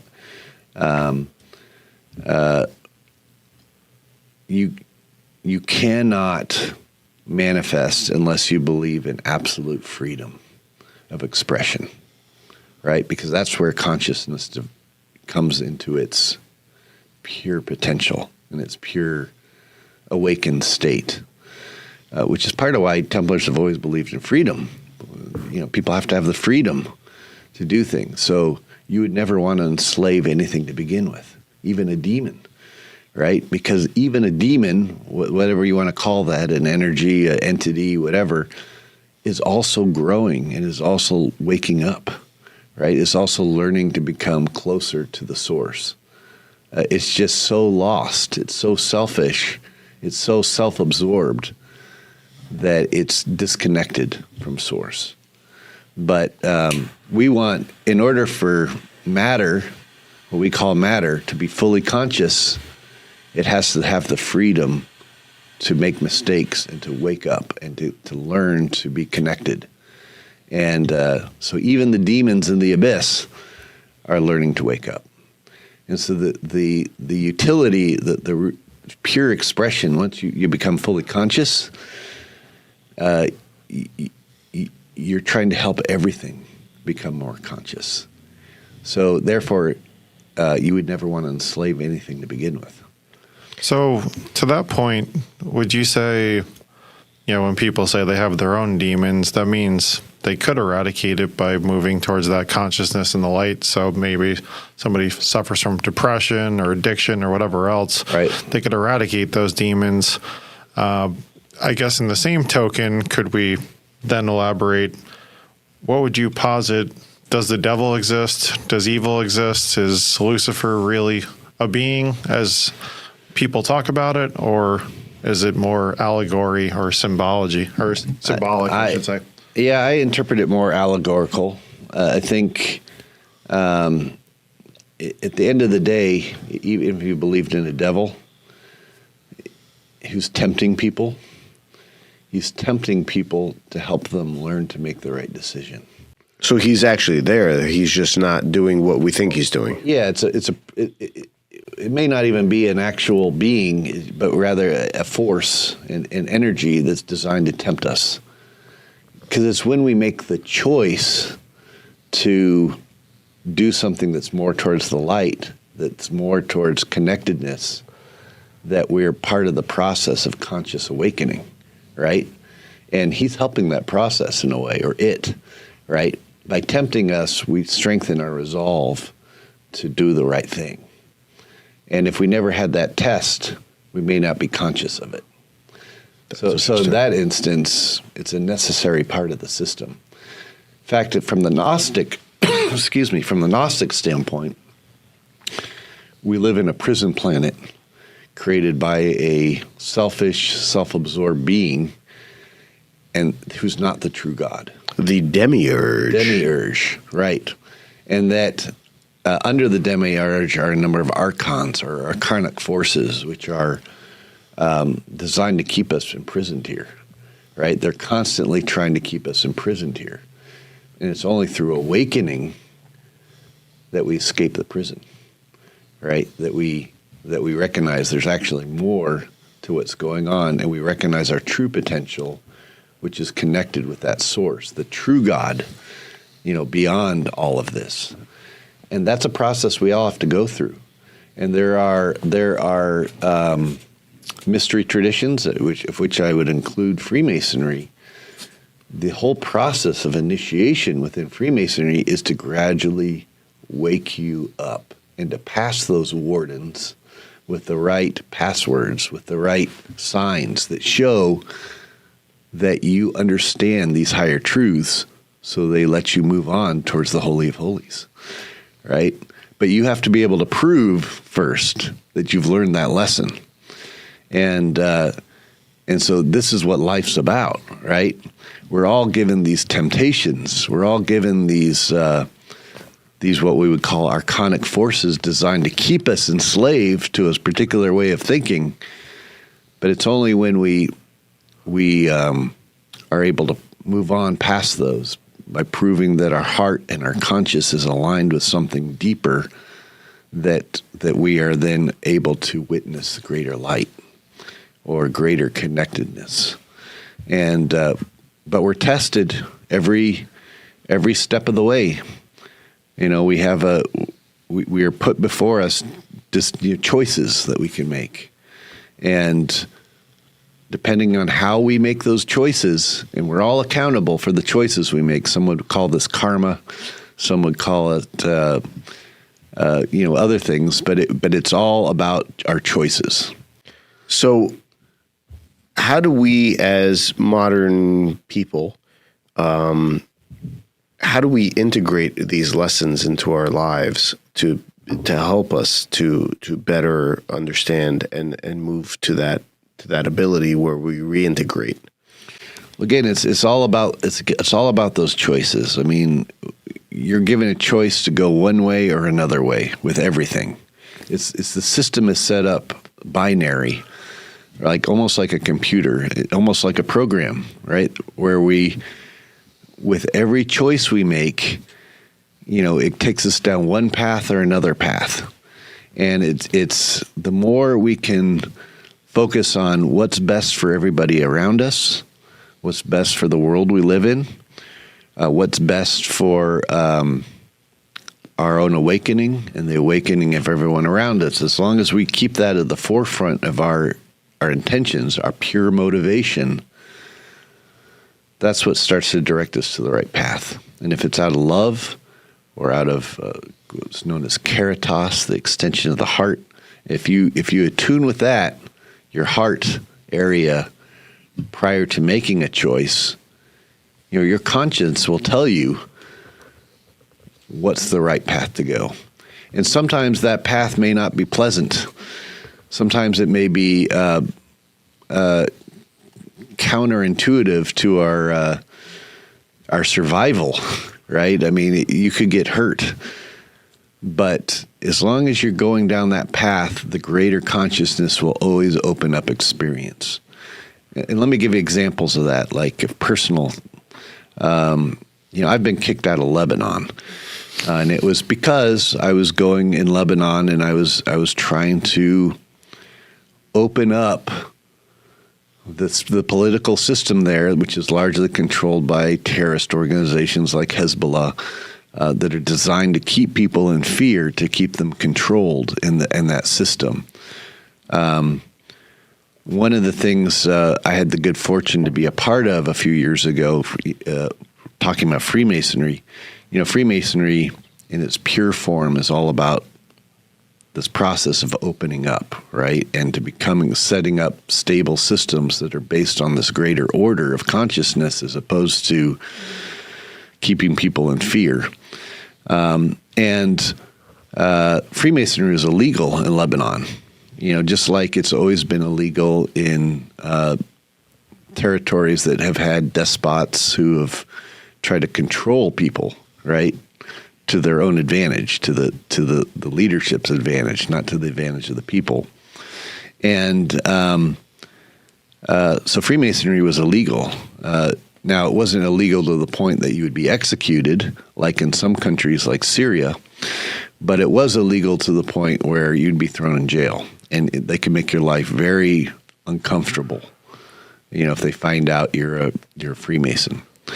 So I was working with a lodge a few years ago who decided what we're going to do is we're going to do a charity banquet, right? We're not going to say. And we're going to openly say that it's a Masonic event. And we brought in the leadership, all the leaders and the ambassadors and everything else of Lebanon to this event, which was dangerous. I mean, we could have all been thrown in jail for doing this. But we raised hundreds of thousands of dollars of charity that we gave to the community. We didn't keep any of it. We gave it all to the community. And when the leadership of Lebanon saw that what we were actually doing, how could they condemn it? I mean, we were taking care of the people in a way that the government itself wasn't doing. And in seeing this, they loosened the restrictions. And now it's not illegal in the way it was before. Now, you're a private guy, but if you don't mind my saying, because you and I have spoken about this, and I hope you don't mind my talking about this, but you've been poisoned, you've been shot. Yeah. Things have happened to you For sure. that have been horrifying. Right. in your quest for opening up consciousness. Right. Can you talk a little bit about that? Whatever you feel comfortable talking about. Yeah, for sure. I mean, I've been shot. I've been poisoned.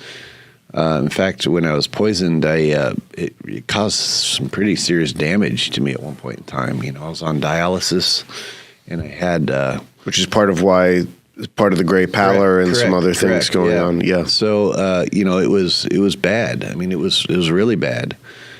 I remember sitting in the hospital, and there was a woman who came. She was working for the hospital. She was, she was Christian. I don't know what church system she was, but she came and she said to me, "Can I pray for you?" And I said, "Yeah, sure, if you want to pray for me." And she prayed for me, and then I said, "Can I pray for you?" And she's like, "What?" She never had anybody do this before, and so I prayed for her too, and wished her success in her work and helping other people around her. But that was and she was blown away. She'd never had never had a patient do that, and while that was, a rough time in my life, I also got off of dialysis shortly thereafter, which never happens, with people who go on dialysis. They go on dialysis, they're stuck there for the rest of their lives until they get a kidney donation. So yeah, I mean, it affected me physically for a while, but I also managed to overcome it in a way that most people never do, and I hold that to not to anything magical about me per se, but rather that I was open to the creative healing energy of the universe itself. And when you put yourself in that path, it takes care of you. It'll always take care of you at the end. It may seem bad at the time, but you may be somewhere where you're supposed to meet certain people to transform their consciousness. I mean, that's all you are, is you're just a vehicle for opening consciousness. And when we put ourselves in that path, because that's what the universe wants, that's why we're here, it takes care of you. At the end, it always takes care of you.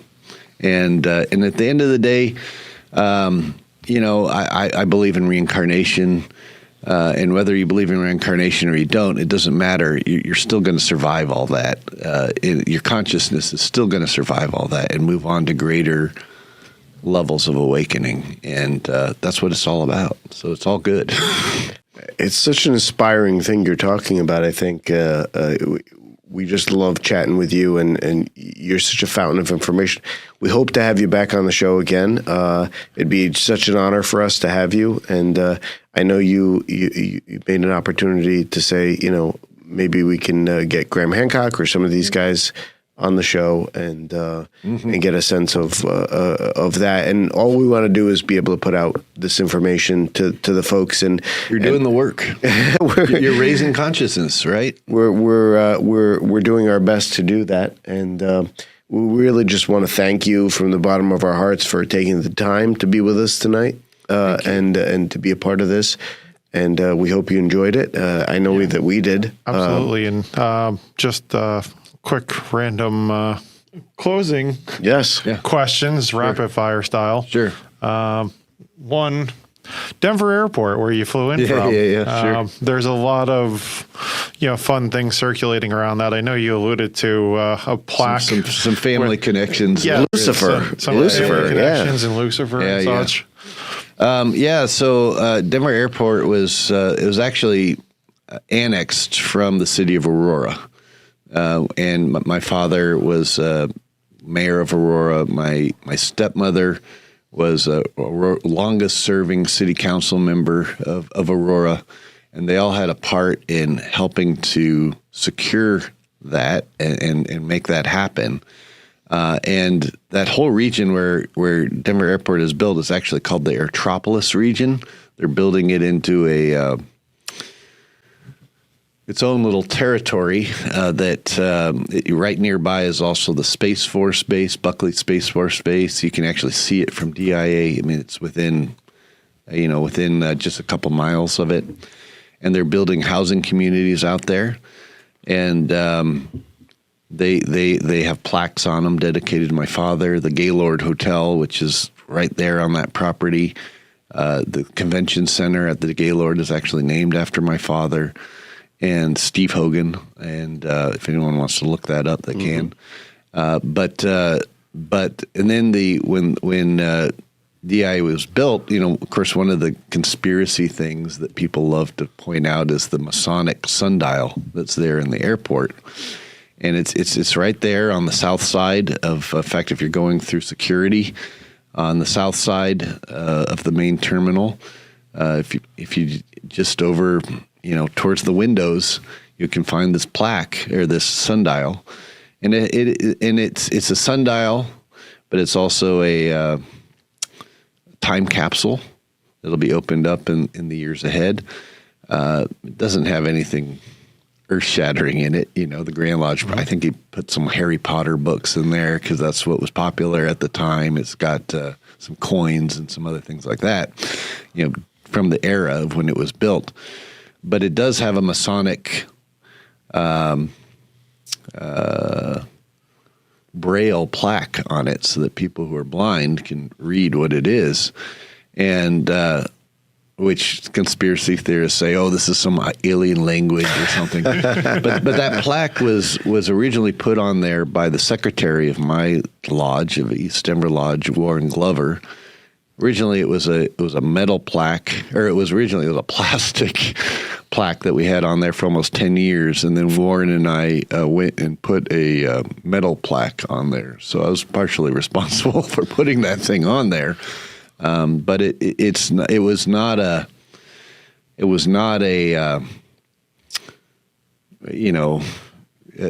alien New World Order thing or an alien thing or anything like that. But there was other symbolism put around the airport that alludes to this tradition, including the gargoyles that are in the baggage claim. Those were put there because when the baggage claim first started working, it was a new baggage claim system, and it wasn't working. It kept having all these bugs that were breaking down and causing the luggage system not to work.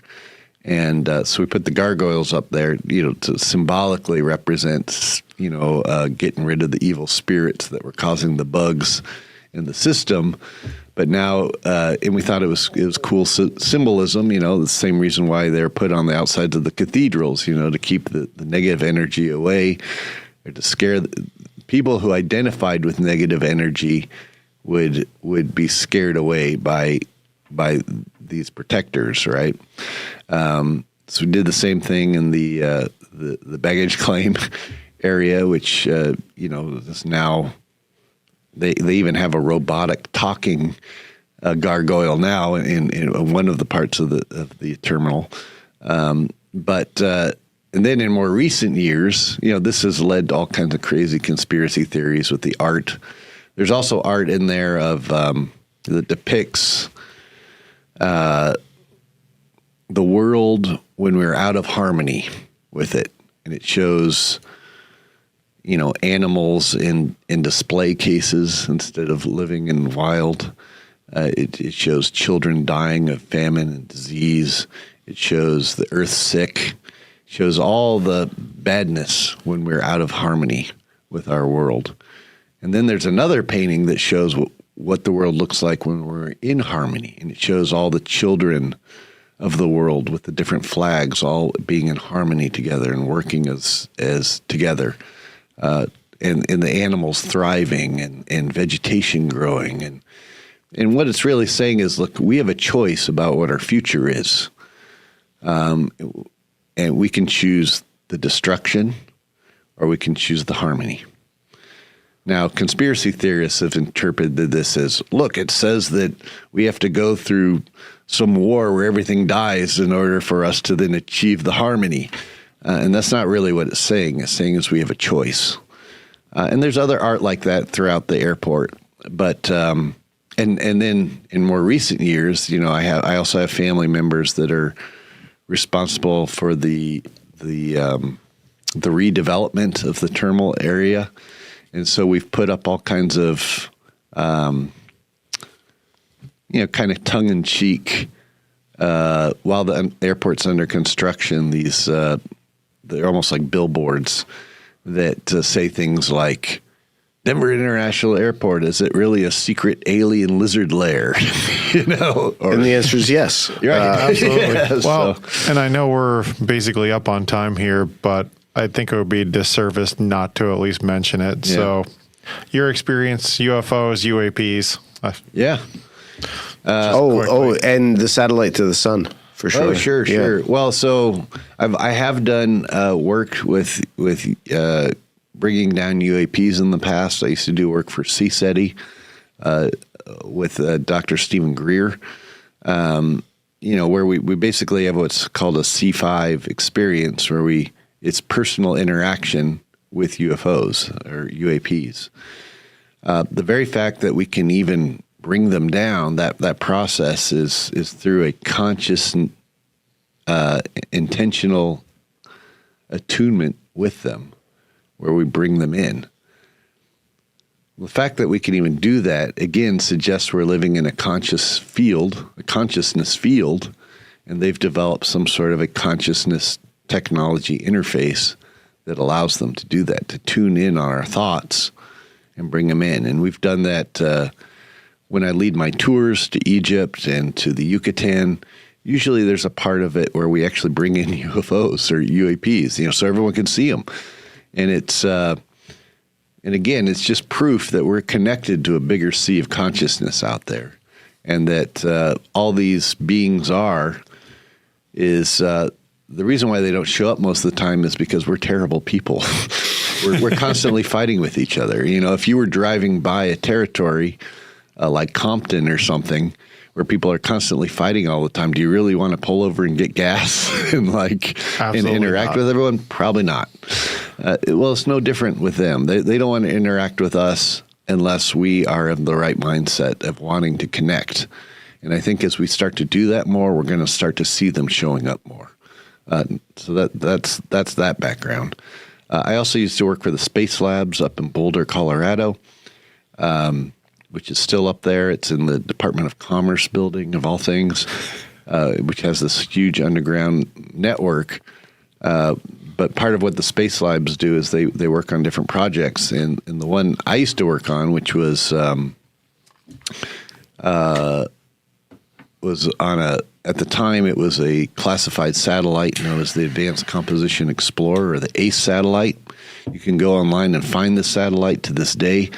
What it does is it gives real-time solar weather updates.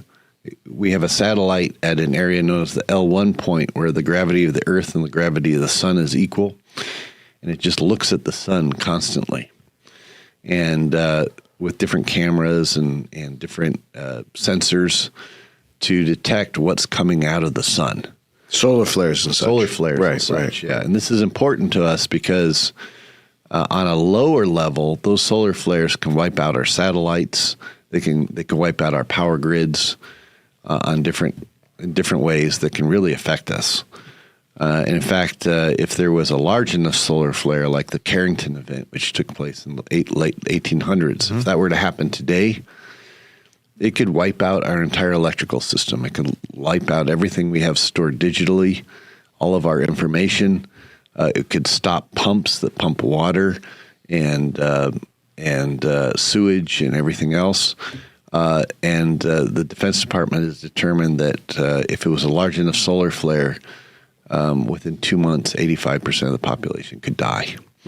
So we want an early warning detection system so that we can install martial law or whatever needs to happen to try to keep civilization going, if that were to happen, in whatever minor forms we could. And that will happen, by the way, at some point, maybe not in our lifetimes, but sometime within the next 100 years or 200 years, it could happen. And we are so dependent on our technology. It's our Achilles heel. And if that was really wiped out, we would be literally brought back to the Stone Age. We'd be living in Little House of Prairie. right? And most people don't know how to do things anymore. So we'd be in real trouble. What did the satellite pick up? Well, it picks up these solar flares that's coming out of the sun. But one of the other things we also noticed regularly was that there was UFOs or UAPs coming out of the sun. And so we have to wonder why. Why are they coming out of the sun? What are they doing? Where are they coming from? Are they plasma beings that just live in the sun?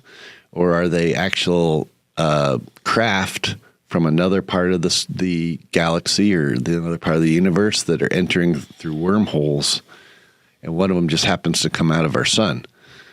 By that logic, there is a theory that there's a small black hole in the center of the sun. And this may be why when we see solar flares coming out of one side of the sun, we also see them coming out of the opposite side, which is almost like an event horizon, right? Which does suggest that there could be a small black hole in the center of our sun, and that is being used as a wormhole for craft of other civilizations out in the universe to be coming through, and why they're here, is anyone's guess. But it's my opinion, and this isn't a personal opinion, that the earth is, again, it's like an Eden. It's like a preserving ground for all different types of life to survive. And it's our job to keep that going and to tend it and to ensure that it survives. Unfortunately, we're doing a horrible job of that right now. And if we keep going the way we're going to kill this planet. And the answer isn't just to kill this planet and then move on to a new one. It's not that simple. I mean, it's life is a precious thing. It may be abundant throughout the universe, but there are centers of preservation of it. And I truly believe the Earth is one of these centers of preservation, and that we are supposed to be tending that and taking care of it. And we're doing a terrible job right now. And that could be part of the reason why these UAPs are showing up too, because they're concerned that we're about to destroy this. And I do believe, and this is kind of I hate to look at it this way, but if we get to the point where we are too bad at managing this, they will step in. And I don't think that'll look good. So, but I think they're trying in a subtle way to influence us to connect. Part of connecting with them is about recognizing this sea of consciousness that we live in. And the more we get in tune with that, the more in harmony we're going to start to be on our own planet. And that's what we have to do. And even if we go to other planets, we have to have that mindset. We can't be bringing our war and our strife and our selfishness to other worlds. And I don't think they're going to allow us to do that at the end of the day. So we have to evolve to this greater point of connectedness if we're going to survive. And one last question, and I know that it could probably spur another 2 hours of discussion, but we'll try to keep it very, very short. Merkabas and what they mean and how they could be utilized. So Merkaba is this idea within the Jewish tradition of creating a vehicle within ourselves where our consciousness can travel to outside of this world to not only other dimensions, but other parts of the universe. The word Merkaba itself comes from Mer, which was actually the ancient name for the pyramids. That was the Egyptian name of the pyramids, which is Mer. We now associate with sea or with space. In fact, like the words like Mary, the root of it is Mar or Mer, which means sea or ocean. And space was, of course, referred to as a giant sea or a giant ocean as well.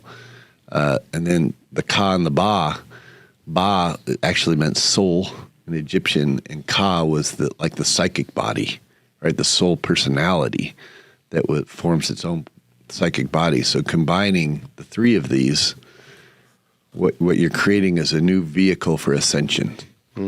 And I think that there's a great mystery in here. Ultimately, this is what we're all developing, right? We're developing this.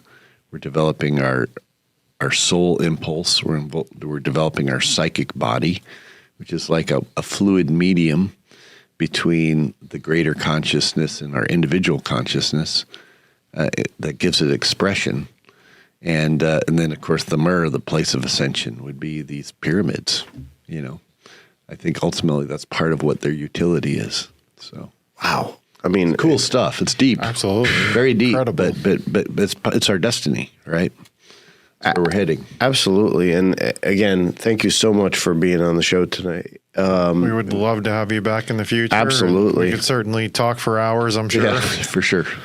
But So thank you again. Yeah, thanks for having me. Absolutely. It's great to be able to talk with people who are receptive to these ideas. I mean, they're esoteric. They're a little far out there for some people, but they are what the mystery tradition has always tried to point to. Whether you're talking Templar, you're talking Freemasonry, which I consider extension of Templarism. Whether you're looking at through a Kabbalistic lens or whatever your faith, it's all pointing to this greater awakening, and we're all a part of that. So to be able to talk with people who are open to that and awake to that idea, this was where we get into some really cool conversations. So, Absolutely. Absolutely. And more to come. And thank you again. yeah, for sure. Really appreciate everything. Absolutely. we Yeah. are Brothers of the Arcana. Thank you for joining us, Brother Hogan. Yeah. Thank you. Absolutely. Thank you.